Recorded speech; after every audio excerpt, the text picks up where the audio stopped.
Já parou para pensar por que existe a placa sob neblina, use luz baixa? Fique ligado que na aula de hoje você fica sabendo. Roda a vinheta!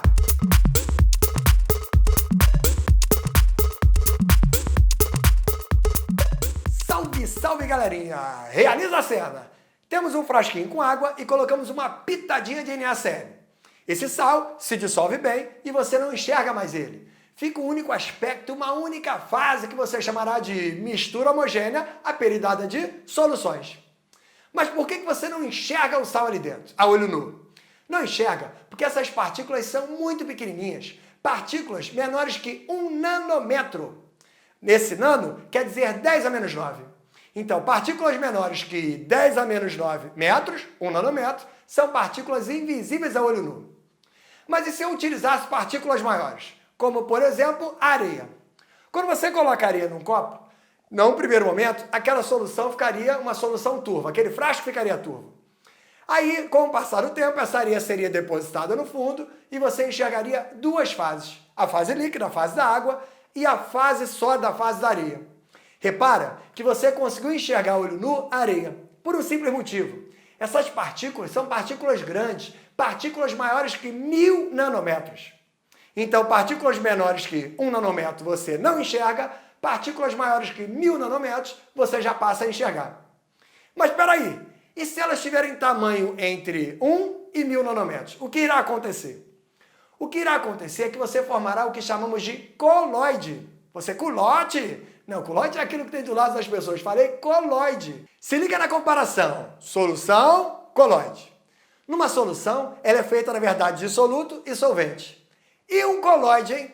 Um coloide, a palavra soluto é trocada por disperso. E a palavra solvente é trocada por dispersante ou dispergente. Mas espera aí, como é que seria uma visão macroscópica de um e do outro? Vai naquele exemplo clássico, água e o sal de cozinha, NaCl. Repara que aquele NaCl numa solução era uma partícula pequenininha que você não enxergava a olho nu. Aquele frasco ficava de maneira transparente. E um coloide, como as partículas já são maiores, você não vai ter um aspecto transparente. Você normalmente vai enxergar um frasco que ele é translúcido, é um frasco opaco, como por exemplo a maionese. A maionese é um exemplo de coloide. E nela você enxerga que não é transparente. É uma situação opaca. Creme dental. Qual é o estado físico dele? Sólido, líquido ou gasoso?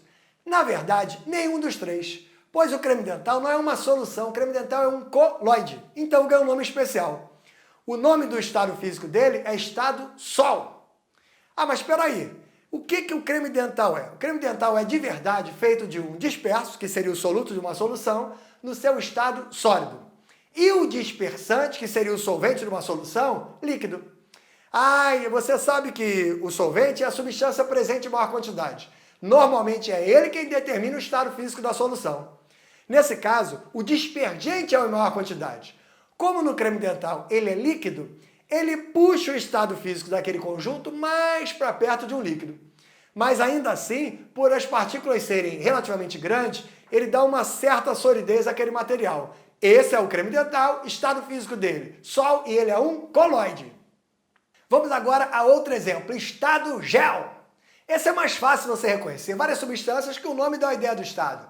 Gelatina, geleia, são representantes do estado gel de um coloide. Tem outro que o nome não ajuda muito, que é exatamente o queijo. Essas substâncias, elas são feitas da seguinte maneira. Você pega um disperso no estado líquido e o dispersante no estado sólido. Ah, então o queijo, na verdade, ele tem uma pegada um pouco sólida, mas dentro dele tem um líquido ali dissolvido. Na verdade, se você deixar um queijo numa geladeira, com o passar do tempo você vê que tem uma água saindo de dentro dele, uma água minando dele. Eles representam o estado gel. Emulsão, outro estado físico muito famoso de um coloide. Como representante dele temos a maionese, que é feita de disperso líquido, dispersante, também líquido. Outro exemplo clássico é o chamado aerossol. Nesse caso, o dispersante ele acaba se apresentando no estado gasoso. E aí eu posso ter duas situações, onde o disperso ele pode ser sólido, ou então o disperso ele pode ser um líquido. No caso dele ser sólido, teremos como representante a fumaça. Quando você olha para a fumaça, parece na verdade um gás, mas que está vindo com partícula sólida inserida nele. Ou então o desodorante, a neblina, que na verdade ali o disperso ele se apresenta na fase líquida. Pensa na cena. Um desodorantezinho você percebe que era líquido, quando você aperta ele, sai na verdade um gás onde partículas líquidas estão inseridas ali dentro. Isso é um exemplo do estado aerossol de um colóide. Fechando a nossa bateria, temos o estado físico chamado de espuma. Nesse caso, o disperso será o estado físico gasoso. Pode estar inserido no dispersante líquido, que é o caso de uma espuma de sabão. Se você olhar, ela é feita, na verdade, de uma grande bolha que está subindo com um gás aprisionado ali dentro. Ou então colocar esse gás dentro de um dispersante sólido. Como exemplo, temos aquela pedra pome, que tem pegada de soda, mas que ela é feita cheia de buraquinhos, onde tem gás ali dentro.